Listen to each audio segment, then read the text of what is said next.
Video ijoollee amaan tokko guyyaa takka ati ijoollee amaan bira dhayitee maan dubbisiin isin jette mucattee si gaafattee turte argite. Video irratti baxaa miti qalbiin kee jechuun baxaa minna cabee ture si galee.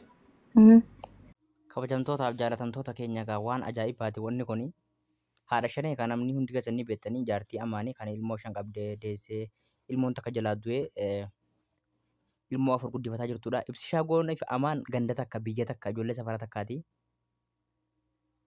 Kaayiroo dhaqee utuu dhaqee ilmoo isii kana laaliin kaayiroo ture kaayiroodha gara Faransii deebi'e jechuudha. Waan ajaa'ibaati. Taraa hedduu ijoolleen laayivii irratti maakii ni gaafatte shamarri. Maakii ni gaafatti. Maakiin calaa jirti yookiin gabbuufti namoota waahii intala amaan gaafatte ni bilookti jechuufaatu jira jechuudha.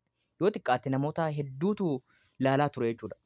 Intalti kan gadheen gaddaa ijoollee amaan maalaxxee laalle jennaan gad darbite jechuudha. Gurbaan har'a taa'eetu malaalee nama jabaa wayiiti gurbaanii ol seenee waahii ijoollee amaan kana gaafate. Amaanis guruppii afooshaa ijoollee baalee irratti himatee ture. Ibsishaan gootu ijoollee biyya kootii ta'uu kan abdiin geetaachoo faan mubaarik musammaa asliin reediin namoonni garaagaraa daasfooraan biyya garaagaraa gizee dhufan dura mana koo dhufanii jedhe garuu ibsishaa goon dhufee akka carraatee ani ijoollee koo irraa hidhamee silaa ijoollee koo bira dhaqee akka abbaatti kan na jajjabeessu ijoollee koo dhaqee hin dubbifnee salaamataa hin jennee anas dhufee mana hidhaa keessatti ilaalle jedhee afooshaa baalee keessatti zuum irratti afooshaa baalee irratti himatee jira waliin qabannee dhiyaannee jirra viidiyoo kana laalaa walitti deebina. Nillee yaanne dhugaa dubbachuudhaaf mana namaallee hin dhaqu warri kaayiroo kun feemasonni hedduu walitti hin dhadheenu beekte. Waan biraatiif miti anammas ni akkasitti hin yaanne dhugaa dubbachuudhaaf mana namaa hin dhaqu gaafachuun barbaannee manaaman waan akkasii haasoo barbaadee osoo hin tahin hin yaanne wallaahi hin yaanne akkasitti gaa namni ilmi namaa kun beekte nama waa hunda namni ilmi namaa waa hunda beeku beekte gaafata akkas jalaa taatii mire. That's it. Jalaa taatiin sanuma na jalaa taate wallaahi dhaqeen gaafanne ani namni hundi asliinis mubaarak faanis ayinoo dhaqanii gaafatanii an dhaqeen gaafanne anuma jalaa taate. Yaa kan wakanuma gaafite jechuun namoonni baay'een maal waan kanarratti baay'ee wanni ila kawii sammuu nama godha siyyuu akka wayii si godhe wayita intarvii si gootu mucattii si galee. Ni rifadhe yaa because Ni rifadhe akkana taatee haftee beektaa? Ambiyaan jechuun si gaafadhe jedhee. Ni rifadhe jechuun yaanne wallahi nuti osuma rakkataan hedduun nu bira jiru kafagoo kana gargaaraa beekte gisee hedduu I don't know maaliif akkas akka ta'es hin beeku hin beekne wallaahi yaanne garuu akkasitti. Bakka atamma jechuudha. Atamma maqaa ijoollee baaleetiin osoo hin ta'in maqaa ilmaan Oromooti si galee dhaqiitiin ijoollee san dubbisiinaa. Eenin dhaqaama yeroo biyya. I'm promise dhaqiitiin viidiyoo ajaa'ibaa waliin. Dubbii jabduun kan intalaati miti rakkoo miti maakii miti amma dubbiin. Maakiin ashitti ana bileelee dhattee ilaalle. Ashitti ana bileelee dhattee ilaalle. So kuni kan maakiiti miti kan ibsishaatu kan dubbii ta'e. Ibsishaa amaanis ibsishaa himate baay'ee. Waa'ee dubbate abdiin geetaachoo biyyarraa dhufee dura mana hankootti bu'ee. Ustaadha Mumaaz dura nama hunda dura dawwalanii kan na gaafatan aggaafanii dhamuu fi hunda na qorataa turan. Mubaarak musammaa dhukkubsatee akka dhukkubsateen gaafa turkii jirullee bilbila ijoolleen koo gaafataa ture. Sanaan booda akka galeenis utuma na saraqee ijoollee isaan ilaalin dura ijoolleen koo bira dhaqee garuu ibsishaan goon yoo xiqqaate ji'a lamaa ol kaayiroo keessa taa'ee guyyaa takka dhaqee mucaa kan koo ijoollee kan koo naan laallee akka carraatee hidhameetiin jira. Ammaasis immoo ijoollee biyya tokkooti agarte. Viiziitii yoo ta'e ijoolleen kan koo daawwannaa yoo ta'e ijoolleen kan koo daawwatamuudhaaf iyyuu isin waan addunyaan ajaa'ibu garuu inni dhakaa Masrii keessaa tokko ittiin dhiifne daawwataa ture. Ijoollee kan koo dhaqee guyyaa takka salaamataa hin jenne maal walitti qabnaa biyyooma walitti qabnaa nu dhagaa jedhee zuumii irratti himatee jechuudha. Ijoollee baalee walitti qabe ijoolleen baalee gaammuu fi hedduu argamsiisaa jirti. Waa hedduu ibsishaa goon irratti tuulaa jirti baay'ee.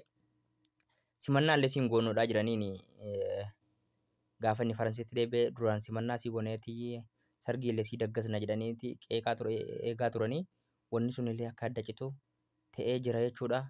Hanga dhuma sagantaatu nu waliin tura sagalee amaan siin finnee ragaadhaaf siin dhaggeeffachiifnaa viidiyoo kana daawwadha. Osuma rakkataan hedduun nu bira jiru kafagoo kana gargaaraa beekte gisee hedduu I don't know maaliif akkas akka ta'es hin beeku hin beekne wallaahi yaanne garuu akkasitti. Bakka atamma jechuudha. Atamma maqaa ijoollee baaleetiin osoo hin ta'in maqaa ilmaan Oromooti si galee dhaqiitiin ijoollee san dubbisiinaa.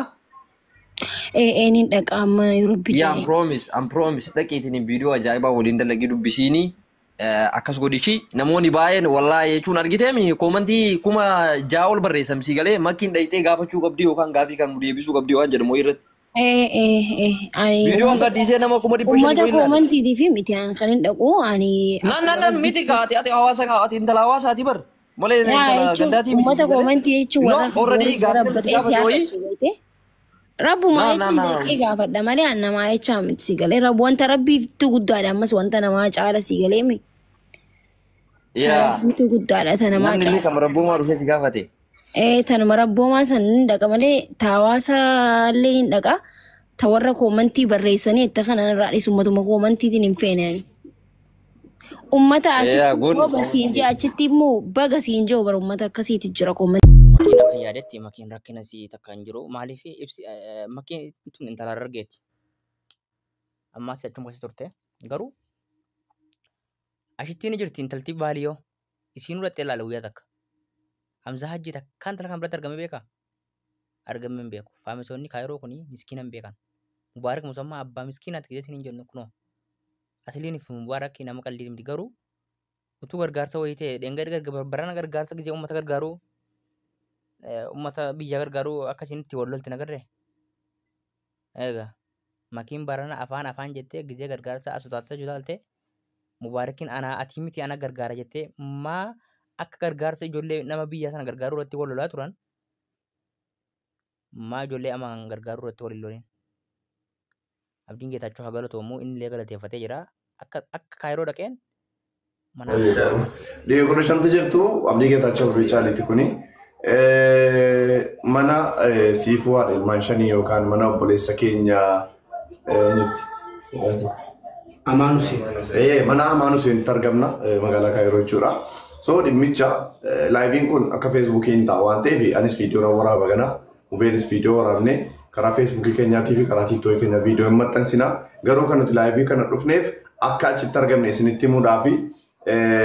Inni hidhamee jiru keessatti isaa ijoolleen sabbee dho'ite jirtu keessatti dhaqanii fi humna ta'anii jajjabeessanii abshiir jedhanii jechuudha.